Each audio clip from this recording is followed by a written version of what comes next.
Hello everyone. आज हम अपना चैप्टर 2 प्रतिलोम त्रिकोणमितीय फलन इन्वर्स ट्रिगोनोमेट्रिक फंक्शन शुरू करेंगे। ठीक, अब देखिए इसका हम कंसेप्ट समझते हैं। हमने ट्रिगोनोमेट्री पढ़ी है, ट्रिगोनोमेट्री। अब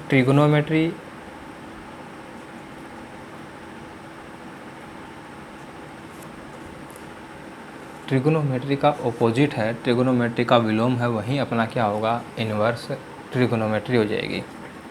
अब ट्रिगोनोमेट्री में क्या था अपने पास कि हमने कोई इनपुट दिया,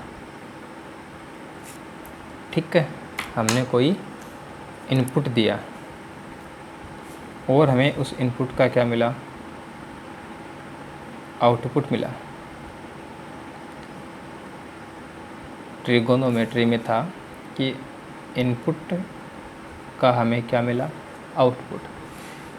अब यदि हम बात करेंगे इन्वर्स ट्रिगोनोमेट्री की, तो इन्वर्स ट्रिगोनोमेट्री है वो तो जस्ट इसका ऑपोजिट है, यानी इसका जो आउटपुट होगा वो इन्वर्स ट्रिगोनोमेट्री का क्या होगा, इनपुट होगा, और इसका जो इनपुट होगा वो इन्वर्स ट्रिगोनोमेट्री का क्या होगा, आउटपुट हो जाएगा। ये हो जाएगी इन्वर्स ट्रिगोनोमेट्री, इन्वर्स ट्रिगोनोमेट्री। ठीक है, अब देखो हमने फर्स्ट चैप्टर में पढ़ा है कि y इक्वल fx, ये अपना कोई फंक्शन है, ठीक है। y इक्वल fx फंक्शन है और ये कैसा फंक्शन है, इन्वर्टिबल फंक्शन है। अब यदि यह इन्वर्टिबल फंक्शन है तो यहाँ से हमें क्या मिलेगा, x equal f inverse y मिलेगा। y इक्वल fx, यदि यह एक इन्वर्टिबल फंक्शन है, व्युत्क्रमणीय फलन है, तो यहाँ से हमें क्या मिलेगा, x equal f inverse y मिलेगा। अब यही जो अपना कॉन्सेप्ट है, इसी को यदि हम ट्रिगोनोमेट्रिक जो अपने फलन हैं, ट्रिगोनोमेट्रिक फंक्शन हैं, त्रिकोणमितीय फलन हैं, उन पे अप्लाई करें। जैसे y इक्वल साइन x है, तो यहाँ से x इक्वल क्या मिलेगा, यहाँ से x इक्वल मिलेगा अपने को साइन इनवर्स y मिलेगा। ठीक है, अब देखो ये बात हमने पढ़ रखी है कि x रेज टू पावर -1 ये किसके इक्वल होता है, 1/x के। तो साइन इनवर्स y है, ये किसके इक्वल होगा, 1/sin y के। ऐसा नहीं होगा, ठीक है ना। ये एक सिंबल है इन्वर्स फंक्शन का, ठीक है ना। इसमें और इसमें दोनों में डिफरेंस है, दोनों में अंतर है। साइन इनवर्स y का मीनिंग कभी भी क्या नहीं होगा, 1/sin y नहीं होगा। देखो 1/sin y तो क्या हो गया, कोसेक y हो गया। अब ये तो है इनवर्स ट्रिगोनोमेट्री का फंक्शन और ये है ट्रिगोनोमेट्रिक फंक्शन, तो दोनों इक्वल कैसे होंगे, ठीक है। तो हमें इस बात का ध्यान रखना है। साइन y होल पावर -1 होता तब उसको हम 1/sin y लिख सकते थे, लेकिन ये साइन इनवर्स y है, ठीक है। ये एक इनवर्स ट्रिगोनोमेट्रिक फंक्शन है, ठीक है। साइन इनवर्स y है, इसको हम ऐसा जरूर लिख सकते हैं, आर्क साइन y, ऐसा लिखते हैं साइन इनवर्स y को, ARC आर्क साइन y। इसका मीनिंग भी क्या है कि यह एक इनवर्स ट्रिगोनोमेट्रिक फंक्शन है, या कहेंगे साइन इनवर्स y। ऐसे लिख सकते हैं इसको, ऐसे कभी भी नहीं लिखा जाएगा, ठीक है। अब देखो हमने पढ़ रखा है फंक्शन f R2R इस प्रकार है कि fx इक्वल क्या है, साइन x। ये हमने R से R में एक फंक्शन f डिफाइन कर दिया और f क्या है, साइन x, ठीक है। अब देखो ये बात हमने पढ़ रखी है कि साइन x है, x की वैल्यू कुछ भी हो, लेकिन साइन एक्स की वैल्यू है वो -1 to 1 होती है। या इसको हम ऐसा लिख दें, sine x belongs close interval -1। 10th में हमने पढ़ा है, 11th में पढ़ा है कि x की हम कोई भी वैल्यू पुट करेंगे तो रिजल्ट जो मिलेगा, साइन एक्स की जो वैल्यू मिलेगी वो कभी भी लेस देन -1 नहीं होती, ग्रेटर देन 1 नहीं होती। -1 greater than -1 equal 1 less than 1 होती है, यानी इस इंटरवल में एग्जिस्ट करती है। ठीक है, तो ये क्या होता है, इसका रेंज होता है। ये इसका क्या होता है, आर डोमेन हो गया साइन एक्स का, और क्लोज इंटरवल -1 1 ये साइन एक्स की क्या है, रेंज है। अब ये बात हमने पढ़ रखी है कि f का डोमेन है वो f इनवर्स की रेंज बन जाता है, और f की जो रेंज है वो f इनवर्स का डोमेन बन जाती है। तो इसका मतलब तो ये हो गया कि ये साइन इनवर्स x के लिए क्या होगा, डोमेन होगा, प्रांत होगा, और जो r है ये साइन इनवर्स x की क्या बन जाएगी, रेंज बन जाएगी, परिसर बन जाएगा। लेकिन ऐसा नहीं है, क्योंकि इनवर्स है वो कब एग्जिस्ट करेगा, प्रतिलोम कब विद्यमान होगा, जब फंक्शन क्या हो, 1 1 1 2 हो। ठीक है, तो यहाँ देखो हमें रेंज है वो -1 to 1 मिल रही है, लेकिन यहाँ पे जो को डोमेन है वो r है, जो सह प्रांत है वो r है। तो इन एलिमेंट्स के अलावा, इन संख्याओं के अलावा यहाँ पे और भी नंबर्स होंगे, तो वो डोमेन के किसी भी एलिमेंट की इमेज नहीं होंगे। यानी यहाँ पे जो f है वो क्या नहीं होगा, ऑन टू नहीं होगा। ऑन टू नहीं होगा तो ये इन्वर्टिबल भी नहीं है, तो इन्वर्स कैसे एग्जिस्ट करेगा। ठीक है, तो क्या करें, इसका जो डोमेन है उसमें हम चेंज कर देते हैं। ठीक है, डोमेन को क्या कर देंगे, चेंज कर देंगे, तो हो सकता है कि इन्वर्स डिफाइन हो जाए। एफ आर टू आर है, ये F x equal sine x है, तो ये जो फंक्शन है ये 1 1 ऑन टू नहीं है। अब ये 1 1 ऑन टू नहीं है तो इसका जो इन्वर्स होगा, इसका जो प्रतिलोम होगा वो एग्जिस्ट नहीं होगा, विद्यमान नहीं होगा। इसको इन्वर्टिबल बनाने के लिए हमें इसको 1 1 ऑन टू करना पड़ेगा, और 1 1 ऑन टू करने के लिए इसका जो डोमेन को डोमेन है उन दोनों में हम क्या करेंगे, चेंज करेंगे। डोमेन को डोमेन को चेंज कर देंगे तो f इन्वर्टिबल बन जाएगा। f इन्वर्टिबल बन जाएगा तो f इन्वर्स क्या हो जाएगा, एग्जिस्ट हो जाएगा। ठीक है, अब देखो हम एक फंक्शन g डिफाइन करें, और फंक्शन g है ये क्लोज इंटरवल -π/2 π/2 से क्लोज इंटरवल -1 1 में किस प्रकार से डिफाइन किया हुआ है कि gx इक्वल है साइन एक्स के। ये फंक्शन है। अब ये जो फंक्शन है वो 1 1 भी है, ऑन टू भी है। 1 1 ऑन टू है तो इसका इन्वर्स क्या होगा, एग्जिस्ट करेगा। अब इस इन्वर्स एग्जिस्ट करेगा तो देखो हमने जो डोमेन और कोडोमेन है उन दोनों को क्या कर दिया, चेंज कर दिया। तो अब फंक्शन g है ये इन्वर्टिबल बन गया, तो g यहाँ पे g इन्वर्स एग्जिस्ट हो जाएगा। ये हमने लिखा ना ऐसे, अब लिख सकते हैं यहाँ से अपन। ठीक है, तो प्रत्येक जो ट्रिगोनोमेट्रिक फंक्शन है, cos x, tan x, cot x, sec x, cosec x, उन सभी के लिए हम ऐसा ही करते हैं कि डोमेन और कोडोमेन है उनमें कुछ बदलाव करेंगे, उसमें कुछ चेंज करेंगे, और उस फंक्शन को क्या कर देंगे, इन्वर्टिबल बना देंगे, जिससे उसका इन्वर्स एग्जिस्ट करेगा। ठीक है, अब इसका ग्राफ देखें तो साइन एक्स का ग्राफ हम जानते हैं, ये एक्स एक्सिस, ये वाई एक्सिस, ये ओरिजिन, पाई 2 पाई -पाई -2 पाई। तो साइन एक्स का जो ग्राफ है वो कुछ इस प्रकार का होता है।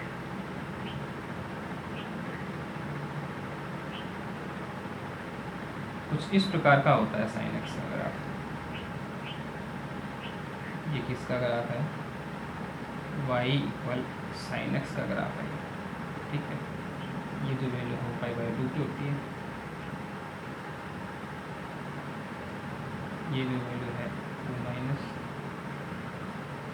ये यहाँ पे -π/2 है, यहाँ पे -3π/2 है, इधर +3π/2 है, ठीक है।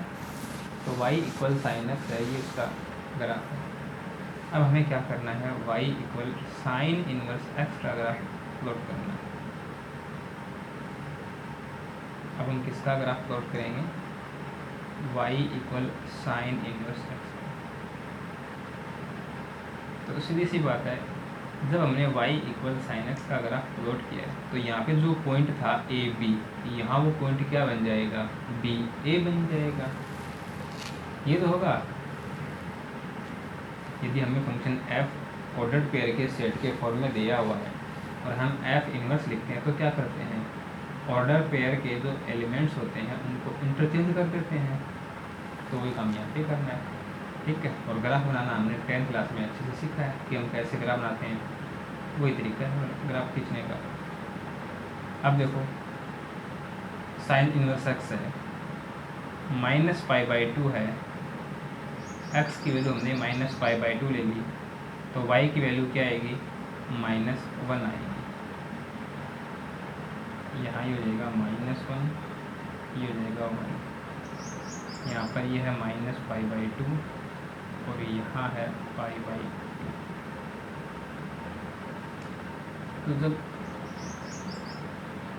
ये जो अपना फर्स्ट पॉइंट है वो ये बन जाएगा।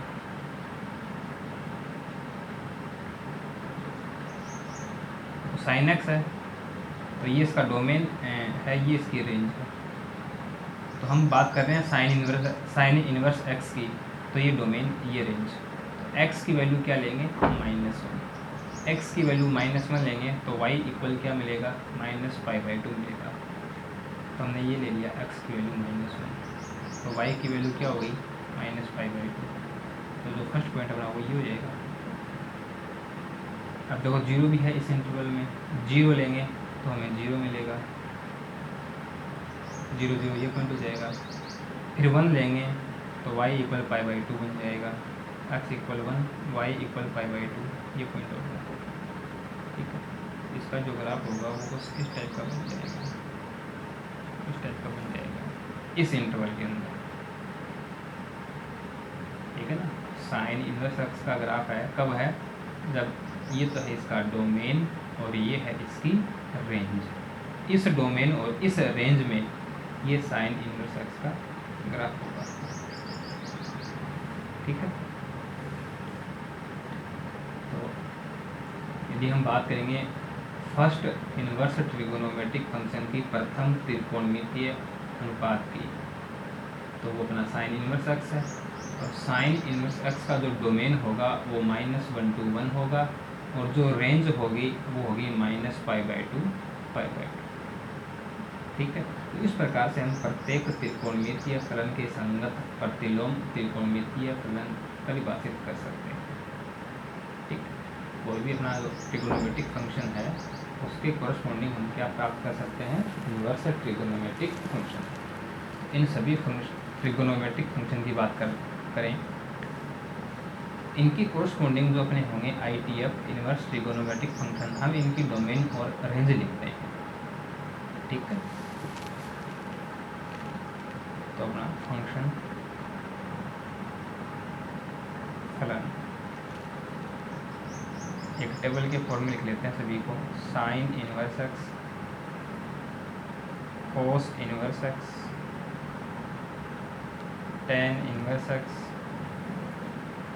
Coat inverse x, sec inverse x, cosec inverse x. ये 6 इनवर्स ट्रिगोनोमेट्रिक फंक्शन हो गए, ये 6 प्रतिलोम त्रिकोणमितीय फलन हो गए, ठीक है। अब देखिए हमने एक टेबल बना दी, यह है अपना इन्वर्स ट्रिगोनोमेट्रिक फंक्शन, प्रतिलोम त्रिकोणमितीय फलन। ये इसका प्रांत डोमेन है और ये इसका परिसर रेंज है। ठीक है, इसे हम बोलते हैं मुख्य मान शाखा। इस टेबल को हम बोलते हैं मुख्य मान शाखा, प्रिंसिपल वैल्यू ब्रांच। ठीक है, तो इस टेबल को हमें याद रखना है। ठीक है, कौन सा इन्वर्स ट्रिगोनोमेट्रिक फंक्शन है, उसकी डोमेन तो क्या है, उसकी रेंज क्या है। रेंज है उसको हम ज़्यादा यूज़ करेंगे, आगे हम क्वेश्चन सोल्व करेंगे तो वहाँ पे अपने ये जो रेंज होगी, ये जो परिसर होगा, ये काम आएगा। तो हमें प्रत्येक इन्वर्स ट्रिगोनोमेट्रिक फंक्शन की जो रेंज है वो याद होनी चाहिए। यहाँ पे देखो ये आर है।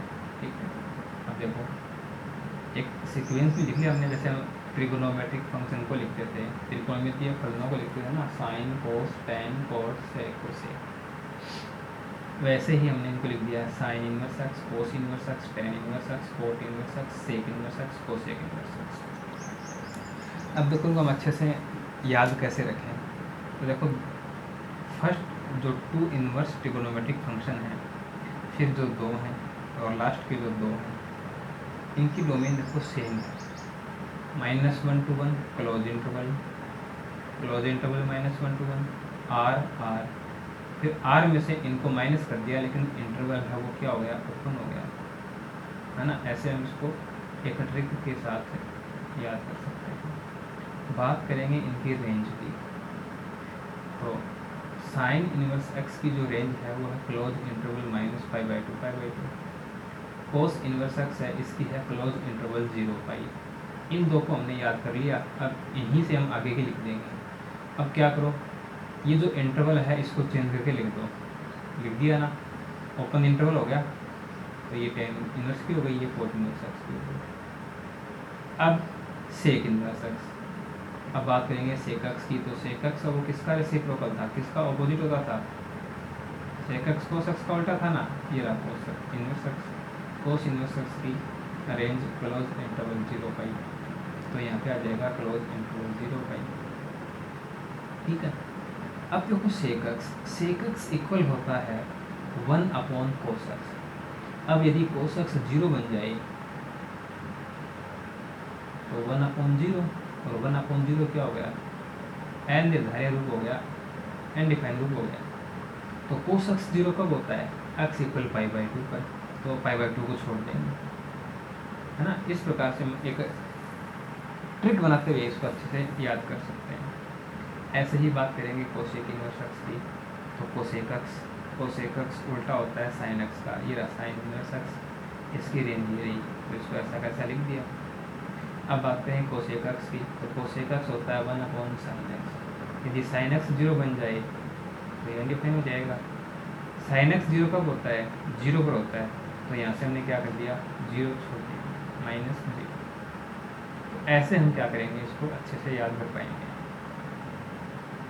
ठीक है, तो प्रिंसिपल वैल्यू ब्रांच है, जो मुख्य मान शाखा है, ये है, इसको हमें अच्छे से याद रखना है। इससे हम क्या करेंगे, क्वेश्चंस सॉल्व करेंगे। जब हमें एक इन्वर्स ट्रिगोनोमेट्रिक फंक्शन दे दिया जाए, प्रतिलोम त्रिकोणमितीय फलन दे और उसकी प्रिंसिपल वैल्यू पूछे, मुख्य मान निकालना हो, तो हम इस रेंज में वो वैल्यू बताएंगे। तो वहाँ पर ये जो रेंज होगी ये अपनी हेल्प करेगी। ठीक है, कोई भी इन्वर्स ट्रिगोनोमेट्रिक फंक्शन देगा और उसकी प्रिंसिपल वैल्यू पूछेगा, मुख्य मान निकलवाएगा, तब वहाँ हमें इस रेंज की आवश्यकता होगी। ठीक है, अब देखिए अपना एग्जांपल है, find the principal value of sine inverse 1/√2। Sine inverse 1/√2 का मुख्य मान ज्ञात कीजिए। ठीक है, अब देखो इसको हमें कैसे सोल्व करना है। अब इसे हम क्या करते हैं, y = fx फॉर्म में लिखते हैं। ठीक है ना, लेट y या x कोई भी वेरिएबल यूज़ कर सकते हैं। y = sine inverse 1/√2।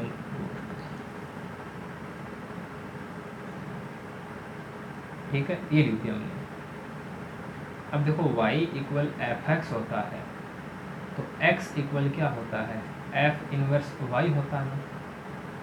वैसे ही y इक्वल है साइन इनवर्स 1/√2। तो यहाँ से हम कह सकते हैं कि साइन y इक्वल क्या होगा, 1/√2 होगा। ओके, अब ये 1/√2 है, इसे भी हमें क्या करना है, साइन x की टर्म में लिखना है, साइन x के रूप में लिखना है। ठीक है, अब देखो हमें y की वैल्यू चाहिए ना। अब यदि ये 1/√2 है, ये भी साइन के टर्म में लिखा जाए, तो यदि sine a equal sine b है, तो हम कह सकते हैं कि a इक्वल b होगा। तो 1/√2, तो हम जानते हैं कि साइन π/4 होता है 1/√2। तो 1/√2 क्या होता है, साइन π/4 होता है। तो 1/√2 लिखें या साइन π/4 लिखें, बात तो एक ही है। अभी हमने साइन π/4 लिखा तो है, लेकिन हमें ये ध्यान रखना है कि ये जो π/4 है, ये PVB में होना चाहिए, मुख्य मान शाखा में होना चाहिए। π/4 belongs to sine inverse x की जो प्रिंसिपल वैल्यू ब्रांच है, मुख्य मान शाखा है, या कहीं जो रेंज है वो क्या है, क्लोज इंटरवल -π/2 π/2। तो π/4 है वो इस इंटरवल में बिलोंग करता है। अब इस इंटरवल में बिलोंग करता है, तो यहाँ से y इक्वल है वो π/4 बन जाएगा। यही इसकी क्या है, प्रिंसिपल वैल्यू है।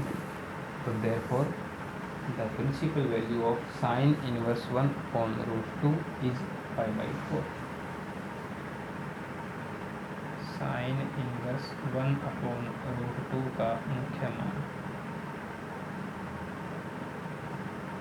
क्या है, π/4।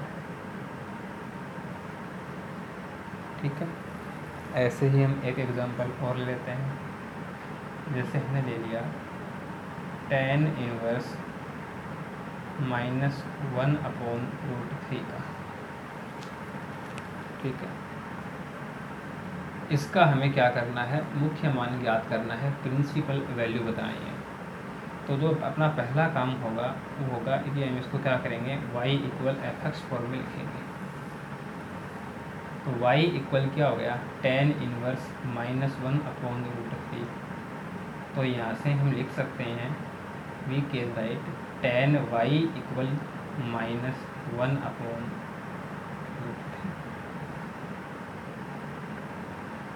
tan y इक्वल, अब देखो ये -1/√3, इसे भी हम क्या करेंगे, tan x की फॉर्म में लिखेंगे। तो यदि हम बात करें 1/√3, तो 1/√3 क्या होता है, tan π/6 होता है। 1/√3 क्या होता है, tan π/6 होता है। ठीक है, और ये जो माइनस है वो अपनी जगह रह जाएगा। अब यदि यहाँ पर ये माइनस नहीं होता ना, तब तो हम बोल सकते थे कि y की वैल्यू है वो π/6 होगी। फिर वो प्रिंसिपल वैल्यू ब्रांच में है या नहीं है वो चेक कर लेते, लेकिन हम यहाँ से कह सकते थे कि y इक्वल π/6 होगा, लेकिन यहाँ यह माइनस आ रहा है। ठीक है, अब इस माइनस को यहाँ से क्या करना पड़ेगा, अपने को हटाना पड़ेगा। अब माइनस को कैसे हटाएं, तो देखो कि tan x की जो वैल्यू है वो नेगेटिव कब आती है, जब वो सेकेंड क्वाड्रेंट में होता है या फोर्थ क्वाड्रेंट में होता है। तो इसका मीनिंग है कि हमें इसको क्या करना है, सेकेंड या फोर्थ क्वाड्रेंट में लिखना है। अब कौन से क्वाड्रेंट में लें, तो वो देख लो कि इसकी जो प्रिंसिपल वैल्यू ब्रांच है, जो मुख्य मान शाखा है, वो क्या है। ठीक है ना, तो क्या करेंगे, इसको हम लिख देंगे π-π/6। सेकेंड क्वाड्रेंट में भेज देंगे इसको।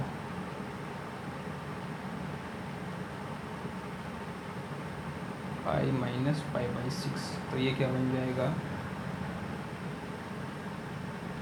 Second quadrant. अब सेकंड क्वाड्रेंट में ऐसा लिख सकते हैं इसको, लेकिन देखो कि tan इनवर्स x है, उसकी जो प्रिंसिपल वैल्यू ब्रांच है वो ओपन इंटरवल -π/2 से π/2 है। tan इनवर्स x की जो मुख्य मान शाखा है, जो प्रिंसिपल वैल्यू ब्रांच है, वो ओपन इंटरवल -π/2 π/2 है। तो ये तो उस ब्रांच में नहीं होगा, उस इंटरवल में नहीं होगा। फिर हम क्या करेंगे, फोर्थ क्वाड्रेंट में भेजेंगे इसको, है ना। देखो ऐसा हो जाएगा इसके अंदर, ये इधर 0 से π/2, ये 0 से -π/2। तो इसको क्या करना पड़ेगा फिर अपने को फोर्थ क्वाड्रेंट में, और फोर्थ क्वाड्रेंट में भेजने के लिए इसको क्या करेंगे, 2π - π/6 लिख देंगे। तो यहाँ ये क्या बन जाएगा, tan 11π/6। तो y की वैल्यू है वो 11π/6 होगी। 11π/6, ये तो इसकी प्रिंसिपल वैल्यू में ब्रांच में नहीं आएगा। ऐसा करते हैं, इसको छोड़ो, हाँ ना, ऐसे नहीं होगा ये। इसमें देखो क्या करना पड़ेगा, ये बात तो हम जानते ही हैं। देखो ये देखो कि tan -x इक्वल होता है -10x के, क्योंकि ये क्या है, एक विषम फलन है, ओड फंक्शन है ना। तो ये यहाँ पे हम यूज़ कर लेते हैं। तो यहाँ से अपने को मिलेगा कि tan y इक्वल tan -π/6, ऐसा लिखेंगे इसको, ठीक है ना। क्योंकि सेकेंड क्वाड्रेंट फोर्थ क्वाड्रेंट में तो इसकी जो प्रिंसिपल वैल्यू ब्रांच है वो है ही नहीं, तो वो तो लिखना बेकार है। तो ये जो नेगेटिव का जो साइन है, इसको हम अंदर ले जाते हैं। तो tan y इक्वल क्या लिखा जाएगा, tan -π/6 लिखा जाएगा। अब tan इनवर्स x की PVB क्या वो लिख दो, tan इनवर्स x की मुख्य मान शाखा ओपन इंटरवल -π/2 π/2 है। और यहाँ से अपने पास आ रहा है -π/6, और -π/6 है वो बिलोंग करता है इस इंटरवल के अंदर। अब -π/6 इस इंटरवल के अंदर बिलोंग करता है, तो इसका मीनिंग हो गया कि tan इनवर्स -1/√3 का मुख्य मान -π/6 है, ठीक है। Principal value of tan inverse -1/√3 equal -π/6। तो ये कंसेप्ट है, इसी कंसेप्ट को यूज़ करते हुए अपनी एक्सरसाइज 2.1, एक्सरसाइज 2.1 के क्वेश्चन हमने हम नेक्स्ट क्लास में सॉल्व करेंगे।